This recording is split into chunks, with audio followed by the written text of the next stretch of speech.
humanity, sent a single warning to the Galactic Council: stay away from Earth.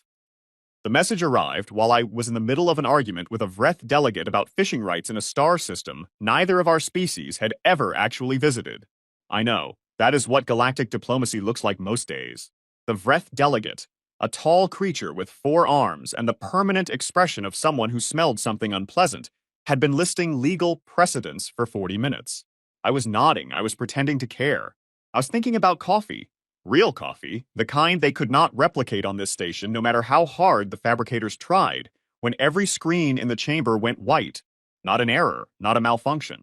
Every display, every personal device, every holographic panel in the entire Galactic Council orbital station lit up at the same moment with the same 4 words. Stay away from Earth, that was it. No sender identification, no signature, no diplomatic header, no council stamp, no formal declaration of intent. Just 4 words, repeated in 73 languages, cycling through every known script in the galactic database. Calm. Clean absolute. The Vreth delegate stopped talking mid-sentence. The chamber, which had held the low hum of 200 ongoing conversations, went completely silent. I stood very still. My name is Kale Voss. I am the human ambassador to the Galactic Council. I have held this position for 6 years, and in those 6 years I have worked very hard to appear harmless. It is not difficult. Most species in this council genuinely believe that humanity is harmless. We joined 11 years ago. We asked a lot of questions. We contributed some art. We voted consistently for resolutions that nobody else cared about. We smiled at everyone. I am very good at smiling. Standing in that chamber with 4 words burning on every screen around me, I kept smiling. I had no idea what else to do. The Solon High delegate, a broad-shouldered being named Reth Ora, turned to look at me from across the room. The Solon hegemony controlled the largest fleet in the known galaxy. They had 17 member systems. They had a word in their language that roughly translated to the satisfaction of correcting a lesser species, and they used it often. Reth Ora said in perfect galactic common, Ambassador Voss, would you care to explain this? I am working on it, I said. That was a lie. I had nothing. I touched my earpiece and opened a direct channel to Earth Command. The channel connected immediately, which surprised me, because secure channels to Earth usually had a 14-second delay due to relay positioning. This one opened in under 2 seconds. A voice I recognized as Colonel Diane Ford, calm, unhurried, the kind of voice that belonged to someone who had made decisions in rooms where panic was not permitted, said, Ambassador Voss, we assumed you would call. What is happening? I said, keeping my voice low, keeping my expression neutral, keeping the smile in place. Exactly what it looks like, she said. That is not helpful, Colonel. It is the most accurate answer I can give you right now, she said. Stay where you are. Do your job. Smile. The channel closed. She told me to smile. I was already smiling. I hated that she knew that. Around me, the chamber was recovering its voice. The Vreth delegates were clicking rapidly among themselves, which in their language indicated either excitement or the early stages of collective decision-making. Sometimes both. The Marathi consensus representatives, 3 identical-looking beings who processed information collectively and spoke in precise, measured sentences, had already opened their data terminals and were pulling up star charts. The gray margin, which was not technically a member of the council, but maintained permanent observer status because nobody wanted them as an enemy, sat in the back row. Their lead observer, a creature called Ven, was watching me specifically, not the screens. Me. That was not a good sign. I crossed the chamber floor and took my seat at the human delegation's table. A small table, deliberately placed toward the outer ring of the chamber arrangement, because 11 years ago when humanity applied for membership, the council had not quite known what to do with us, and had put us somewhere convenient to ignore. I pulled up my own terminal and ran a search on the broadcast's technical origin. The system returned an error. The signal had not originated from any registered communication node in the galactic network. It had not traveled through any known relay chain. It had simply appeared simultaneously on every connected device in council space, as if someone had found a door that did not appear on any map and walked through it. I stared at that error message for a long time. The council chair called an emergency session. The chamber filled in less than 10 minutes, which was remarkable because getting this many species into the same room under normal conditions required 3 weeks of scheduling and 2 rounds of dietary negotiations.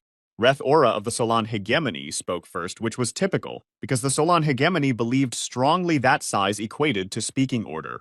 This is a provocation, he said. An unsanctioned broadcast on council frequencies is a violation of Charter Section 41, subsection 9. Furthermore, Earth has no legal standing to restrict access to any region of open space. The Sol system sits within the galactic commons. Any claim of exclusion is unrecognized by council law. He looked at me when he said the last part. I said, I have noted your position, High Delegate. I am not asking you to note it. I am asking you to renounce it. I cannot renounce a position my government has not yet formally stated, I said. We have received the same broadcast you have. We are seeking clarification. This was technically true. The clarification I was seeking was why my own government had not told me this was coming. The Vreth Collective's senior delegate stood next. We propose inspection, the delegate said, which came through the translator with that particular flatness that always made Vreth suggestions sound more like announcements. A scientific survey of the Sol system and surrounding space to assess whether Earth's broadcast represents a legitimate navigational hazard or a political maneuver. The room received this well. Several delegates nodded. The Marathi consensus made a small sound of agreement, which for them was significant. They agreed with almost nothing on the first pass.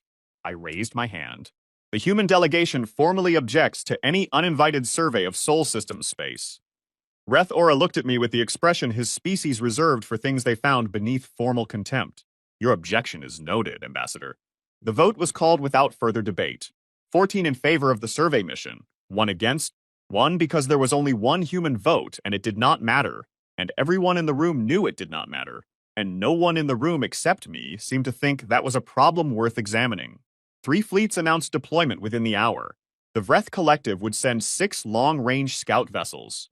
The Solan Hegemony would dispatch 2 of their mid-class patrol ships, which carried enough firepower to level a small moon. The Grey Margin, who needed no vote to do anything, simply announced through Ven that 14 of their vessels were already en route, having departed before the emergency session even began. I opened my channel to Earth Command again. The same 2-second connection, the same Colonel Ford. They are sending ships, I said. We know, she said. 40+ vessels. Vreth, Solan, Grey Margin. We know, she said again. I waited. She did not say anything else. Colonel, I said slowly, is there anything you would like me to do? A pause. Brief, almost undetectable. You are already doing it, she said, and the channel closed again. I sat alone at the small human table in the outer ring of the Galactic Council chamber, surrounded by species who commanded fleets and empires and centuries of history, and I smiled. 42 ships were heading toward Earth. My government had told me to smile. For the first time in 6 years, the smile was not entirely performance. I learned about the first ship going dark from the chamber's own public sensor feed. It was a Grey Margin vessel, designation unknown, last recorded position approximately 4 light minutes from Earth's moon. One moment it was transmitting, the next moment it was not. No distress signal, no debris field, no radiation spike that would indicate a catastrophic failure. It was simply there, and then it was not there, in the space of a single sensor sweep. I was sitting at my table working through a stack of routine correspondence when the alert came through. I stopped writing. I watched the feed. I told myself there were many explanations for a vessel going dark. Equipment failure, navigation error, an overly cautious communications blackout for tactical reasons. I told myself this. I did not entirely believe myself. 6 minutes later, a Vreth scout vessel went dark. Then, 4 minutes after that, a second Grey Margin ship. The chamber noticed on the third one. The background noise of conversation dropped. Delegates began pulling up their own sensor feeds. The Marathi consensus, who were always slightly ahead of everyone else in processing incoming data, had gone very still in a way that I had learned meant they had already reached a conclusion and were deciding whether to share it. Reth Ora of the Solan Hegemony stood. The Grey Margin vessels are not responding to any signal. The Vreth scouts have gone silent. This council demands a full sensor sweep of Sol system space. The sweep took 11 minutes to run. When the results came back, the chamber was quiet in a way that felt different from the earlier silence. The earlier silence had been surprise. This silence was something heavier. In 9 minutes and 40 seconds, the Grey Margin advance wing, 14 vessels, fast, well-armed, crewed by beings who did not have a concept for the word cautious, had ceased to exist as a functioning fleet. The Vreth scouts were gone. The 2 Solan patrol ships, which had been running a wider approach arc and arrived later, were hanging at the edge of the sensor range, unmoving. They were not responding to signals either, but their power signatures were still reading. They were intact, just not answering. The Grey Margin's lead observer, Ven, stood for the first time in any council session I could remember. Ven's species expressed distress through a physical change in their surface coloration, and right now Ven was a color I did not have a word for, something between gray and the particular shade of a storm seen from orbit. My organization is requesting clarification from the human delegation, Ven said, and the translator rendered it with none of the usual flatness. There was something underneath it. We have assets that are not responding. I do not have clarification to offer, I said. This was completely true. You are the human representative, I said. And I am telling you honestly that I have no information about what has occurred in Sol system space in the last hour. Then the escape pod signal arrived. A Vreth emergency pod, broadcasting on the universal distress frequency, came into sensor range from the direction of the Sol system. It was traveling at roughly a quarter of standard escape velocity, which meant it had been drifting for some time before anyone noticed it. The council directed a nearby relay station to pull it in. The survivor's name was Sketh, a junior navigator on one of the Vreth scout vessels, the only living crew member recovered. The testimony was played in the chamber with translation running in real time. I listened carefully. Sketh described what the approach to Earth had looked like. From what he said, it was unremarkable at first. Standard star system, a yellow sun, 8 planets, a thin asteroid belt, one large moon orbiting the third planet, exactly as the star charts showed. Then the moon moved. Not the whole moon, that was not what Sketh meant. He meant that structures on the surface of the moon, which had not been on any chart the Vreth scouts carried, began changing configuration. He described it as watching a coastline rearrange itself. Shapes that had appeared to be geological formations, ridges, crater rims, shadow patterns, rotated, separated, elevated. He said it happened slowly enough that for the first few seconds, he thought he was misreading the sensor data. He was not misreading it. He described what came next in terms that the translator kept flagging as imprecise because his language did not have the technical vocabulary for what he was trying to describe. Energy signatures from below the ocean surface of the third planet, not isolated, not concentrated at one point, distributed across thousands of locations simultaneously, like a grid activating. The scout ship's defensive systems responded automatically and registered the incoming targeting solutions in the same moment that the first ship in the formation stopped transmitting. He made it out because his vessel had been assigned to a rear survey position. He engaged the escape pod before the sequence reached his ship. He did not know if the rest of his crew had survived. The chamber was completely still. I sat with my hands flat on the table and thought about what I was hearing. Not the specific details. The details would take time to process, but the shape of it, the pattern. Structures on the moon that had looked like geological features. Energy sources beneath the ocean that activated as a grid. A targeting system that responded to multiple vessels simultaneously and resolved all of them in under 10 minutes. I thought about the 11 years since humanity had joined the Council. I thought about every question our delegation had ever asked in this chamber. Every fleet doctrine briefing we had requested be explained for our benefit. Every trade route we had asked to have charted in detail, because as we always said, we were still learning the territory. I thought about how much you can learn in 11 years if you are paying very careful attention and everyone around you has decided you are harmless. The Marathi consensus speaker broke the silence first, not with alarm. With the precise, even tone they used when they had finished their calculations. Based on recovery, testimony, and sensor data, the speaker said, the assets lost in Sol system space did not encounter a malfunction or a natural hazard. They encountered a prepared, layered defensive system of considerable sophistication. The geometry of the engagement, based on the pod's flight recorder data, indicates a coordinated response across multiple platforms that suggests planning timelines of not less than several years. Several years. I kept my expression steady. The Solon High Delegate Reth Ora turned to look at me. His expression had changed. The contempt was gone. Something else had taken its place, something he was working hard to keep controlled. Ambassador Voss, he said very slowly, what exactly is on your moon? I looked at him across the chamber floor. 6 years I had sat at this table. 6 years of being the small delegation in the outer ring. 6 years of having my votes not matter, and my objections noted, and my protests filed. I genuinely do not know the specifics, I said. But I know my people warned you. No one said anything for a long moment. Then Ven, still that unnameable storm color, said quietly, yes, they did. There is a particular kind of loneliness that comes from being the only representative of your species in a room where everyone has just realized your species is not what they thought it was. It is not an unpleasant loneliness exactly. It is more like the feeling of standing at the top of a hill you have been climbing for a long time. and finally being able to see the view.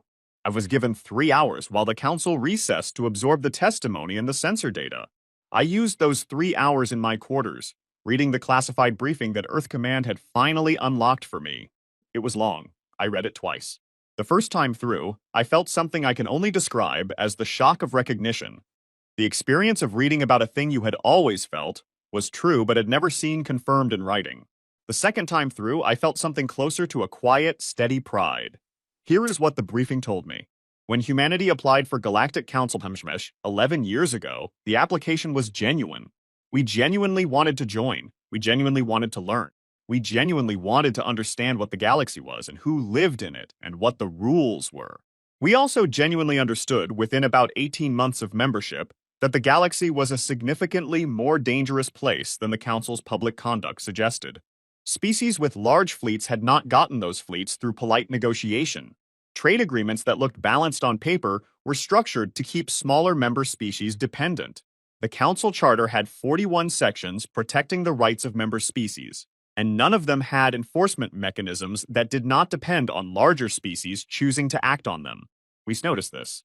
We are very good at noticing things because we have had a great deal of practice noticing when the situation we are in is more dangerous than the situation we were told we were entering. Our history is long and it is not clean. I have known this all my life, but reading it laid out plainly in that briefing, not apologized for, not softened, just stated, as the record it is, made me understand it differently. We spent approximately 10,000 years in near constant conflict with each other. Wars over land, over water, over belief, over words spoken or not spoken. Plagues that emptied entire regions. Famines. Collapses that sent civilization backward by centuries and forced it to rebuild from almost nothing. We rebuilt. Every time. That is the part that the briefing kept returning to. Not that we collapsed. Most species in the galaxy have their equivalent histories of difficulty, but that we rebuilt. Each time. Faster than the time before, incorporating what we had learned from the failure. A biologist on Earth once studied how certain organisms exposed to low levels of a harmful substance over time develop resistance to it. The organism does not enjoy the exposure. The exposure is genuinely difficult. But the outcome, if the organism survives, is a system that can withstand levels of harm that would immediately end a system with no prior exposure. We are not a naturally peaceful species. I want to be honest about that. We are a species that has looked at what we are capable of repeatedly across thousands of years and has chosen each time, and it is always a choice, to build something better than what came before. We are not good because we are incapable of being otherwise. We are good when we are good because we remember what the alternative cost us. The briefing described what the engineering teams on Earth and the 14 colony worlds, the colony worlds that had not appeared in any council database, the ones we had been qualitating and populating for the last 9 years, had spent the past decade constructing. I will not describe the technical specifications. I do not have the background to describe them accurately, and the point is not the technical details. The point is the decision behind them. Somewhere in a room I was not in, someone in Earth Command had looked at the galaxy we had joined and made a calculation. The calculation was, we are small, we are new, we are being underestimated. That underestimation is currently an inconvenience. If the situation changes, if someone looks at Earth and decides we are not harmless but instead unprotected, that underestimation becomes a catastrophe. They chose not to let the situation change. The lunar installations had been built in plain sight, because the best place to hide something is in the last place anyone thinks to look carefully. Geological formations, the survey chart said. The Vreth, the Solon, the Marathi, none of them had looked carefully. Why would they? It was Earth's moon. Earth was the small, curious, harmless species that asked questions and contributed art. The ocean floor grid was the same principle applied at larger scale. Earth's oceans cover more than 70% of the planet's surface. They are very deep. We have been exploring them for a long time, and we understand them in ways that most visitors scanning from orbit would not. But here is the part of the briefing that stayed with me the longest. The part that I kept coming back to. The warning had been a choice, not a tactical necessity, not a legal requirement under Council Charter. A choice.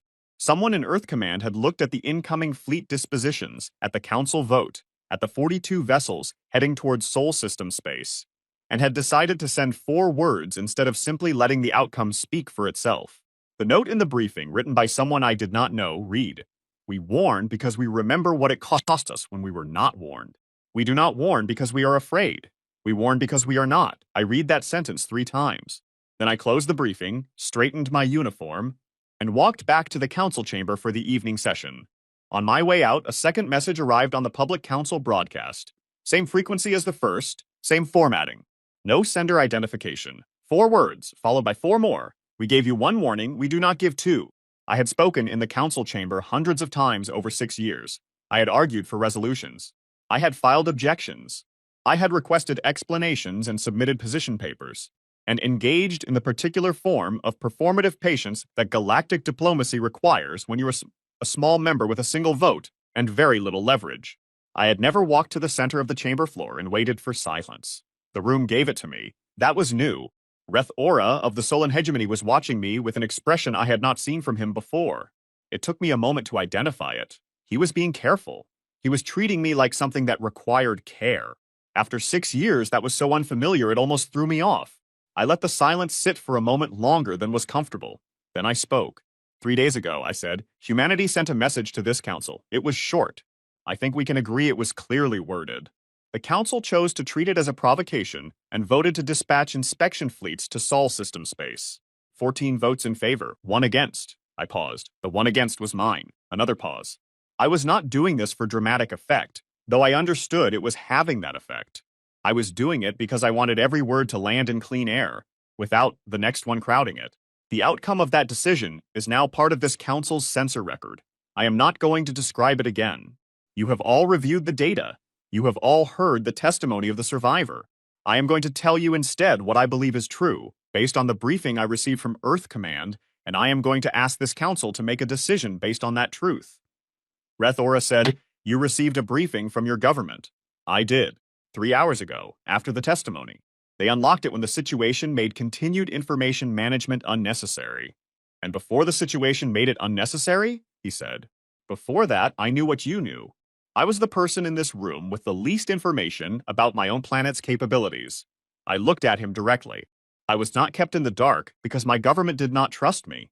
I was kept in the dark because the best way for me to do my job here was to be genuinely certain when asked questions I was not supposed to be able to answer. The Vreth lead delegate said, you were used. I was deployed, I said. There is a difference. A tool is used. A person with a role is deployed. I was given a role I was capable of performing, and I performed it. I do not feel deceived. This was true. It had taken me a few hours to get there, but it was true. The Marathi consensus speaker spoke next. Ambassador Voss, your second broadcast, stated that humanity does not give 2 warnings. We would like to understand the practical meaning of this statement. The practical meaning, I said, is that the warning was given, the warning was not heeded, and the consequences of not heeding it have been demonstrated. There will not be a second advisory communication prior to a second demonstration. The chamber took a moment with that. Then, still that unsettled color, said, is Earth currently targeting council space? No, I said. Earth has no interest in council space. Earth has never had any interest in council space. Earth has interest in Earth, in its colonies, and in being left alone to develop at its own pace, without external interference. That is the entirety of what my planet wants. It is what we have wanted since we joined this body. We simply lacked until recently the means to make that want carry weight. Lacked the means, Reth Ora said slowly, or you chose not to demonstrate the means. Both, I said. For a time, both. And then only the second. The room was very still. Reth Ora leaned forward. You are saying that Earth has had these capabilities for some time and deliberately did not reveal them. Yes. While participating as a member of this council, while voting, while filing resolutions, while asking for explanations of fleet doctrines and trade route configurations. Yes, I said. The silence that followed was different from the earlier silences. This one had understanding in it. Not comfortable understanding. The kind that settles into a room when something everyone half suspected turns out to have been true all along. The Marathi speaker said, very carefully, the information gathered during 11 years of council participation, fleet doctrine, trade route configurations, navigational data, communication relay positions. Yes, I said. That information is now in the possession of a species that has demonstrated the capability to engage and neutralize multiple armed vessels simultaneously. Yes, I said. And that species is asking this council to recognize a sovereign exclusion zone around Sol system space and its colonies. I nodded. That is the formal position of the Earth government. Recognition of the exclusion zone. non-interference with our colonies, continued membership in this council as a full and equal voting member. I paused. We are not withdrawing from participation. We like it here. We simply want it understood that participation is a choice we are making, not a condition we are subject to. Rethora sat back. For a long moment, no one said anything. Then a delegate from a small member species in the inner ring, a species called the Veni, who had 12 members, almost no military capability, and had been getting the less favorable end of Solon trade agreements for 20 years, said very quietly, I support the recognition of the exclusion zone. Another delegate followed. Then another. The Marathi consensus, after a brief internal exchange among its 3 members, said, the Marathi consensus supports recognition.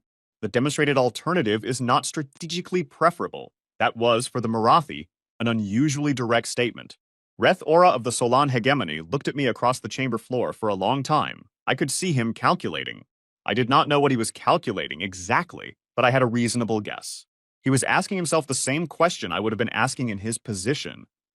Is the risk of confrontation greater than the cost of accommodation? And if accommodation is the answer, what does it mean for everything else? Every smaller species, every marginally enforced agreement, every situation where size had previously been enough. He said finally, the Solon hegemony will not oppose recognition, not support, not oppose.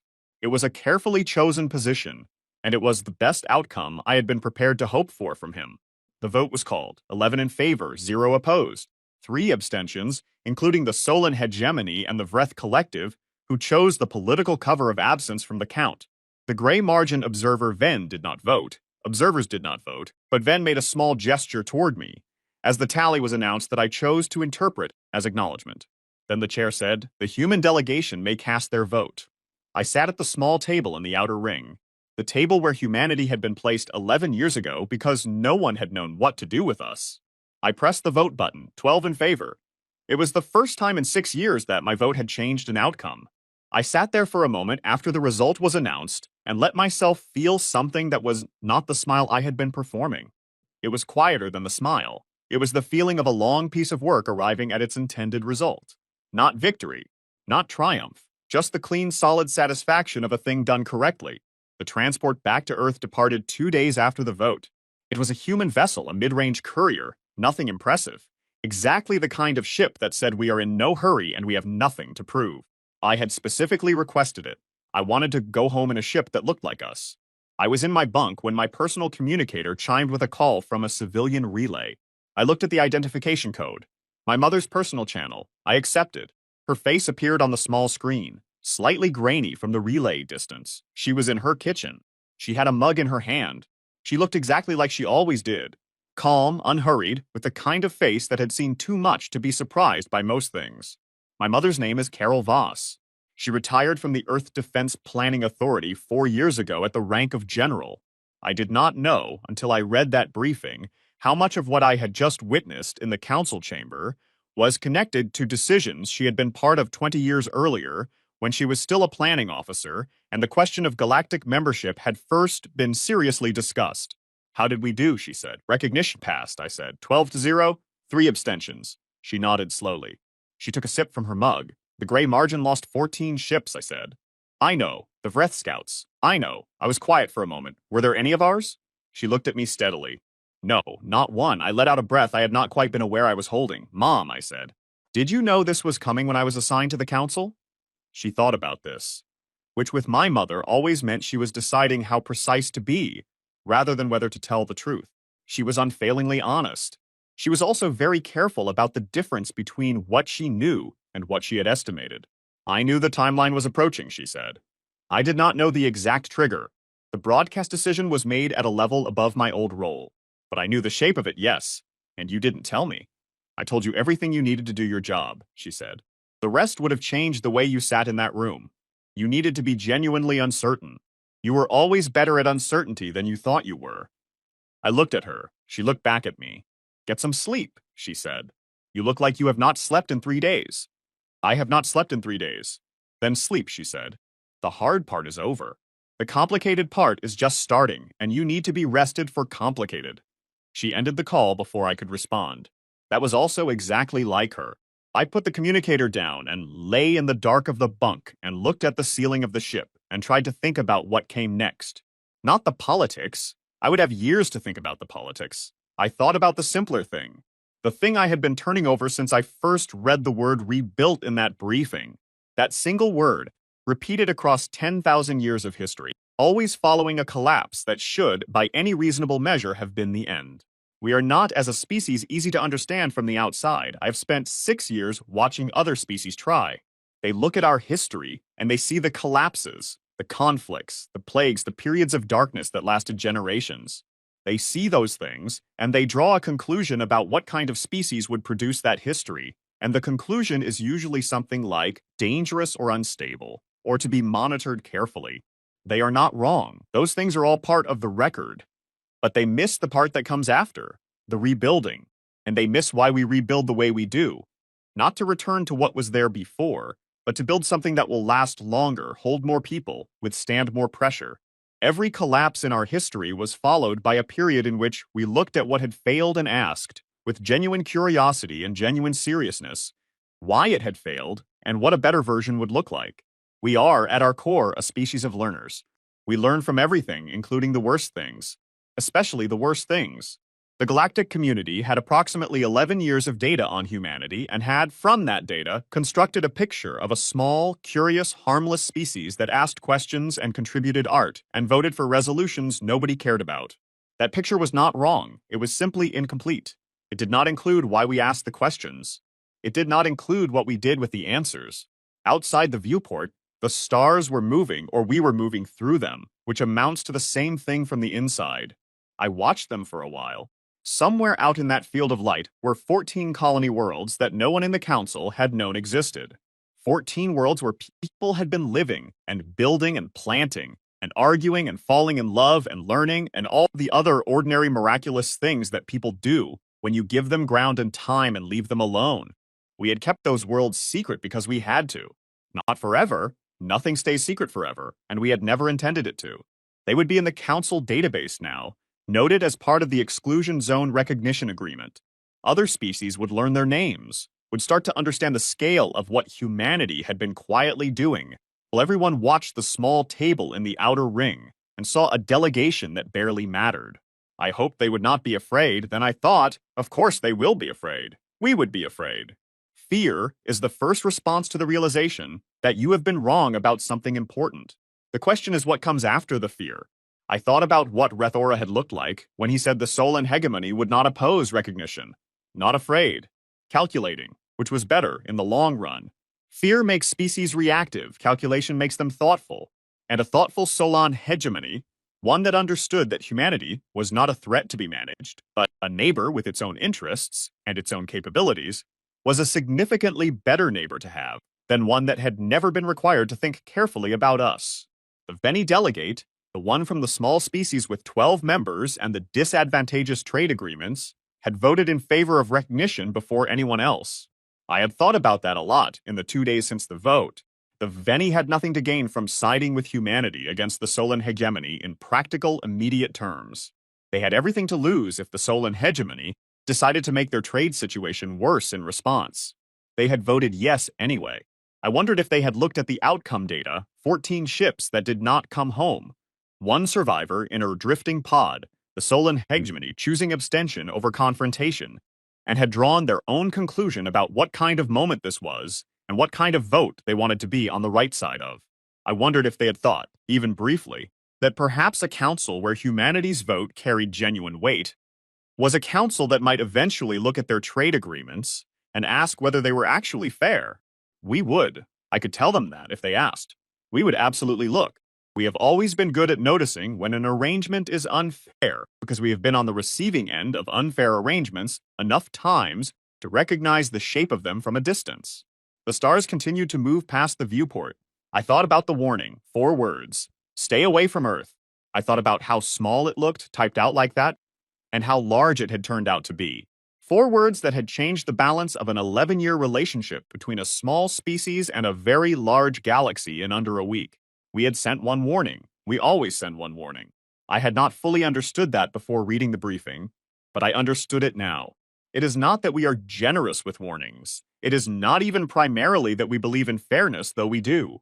It is that we remember, with perfect and unsentimental clarity, Every time in our history that we did not warn and did not wait and did not try the careful path first and went straight to the outcome we thought was inevitable. We remember what those times cost. We remember the faces and the names and the numbers, the way only a species that has had to count its losses as a matter of survival can remember them. And we decided, somewhere in the long and difficult process of becoming what we are now, that we would always try the careful path first. We would always say, plainly and without decoration, here is what we want, and here is what will happen if you choose otherwise.